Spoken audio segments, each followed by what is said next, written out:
C ബസ്സുകൾ service നിർത്തിയതിന് പിന്നാലെ കോർപ്പറേഷനിലെ എംപാനൽ ജീവനക്കാരെയും പിരിച്ചുവിടുകയാണ്. തിരുവനന്തപുരം ജില്ലയിൽ നിന്ന് മാത്രം 28 ജീവനക്കാരെയാണ് കഴിഞ്ഞ ദിവസം പിരിച്ചുവിട്ടത്. അറ്റകുറ്റപ്പണിക്ക് പണമില്ലാത്തതിനാൽ 1500-ലേറെ KSRTC ബസ്സുകൾ കട്ടപ്പുറത്തായത് കഴിഞ്ഞ ദിവസം ഏഷ്യാനെറ്റ് ന്യൂസ് റിപ്പോർട്ട് ചെയ്തിരുന്നു.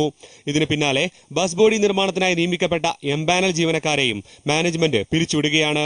തിരുവനന്തപുരം ജില്ലയിൽ 2 ഉത്തരവിലൂടെ 28 ജീവനക്കാരെയാണ് പിരിച്ചുവിട്ടത്. ഇതിൽ 8 പേർക്ക് നോട്ടീസ് പോലും നൽകിയില്ല.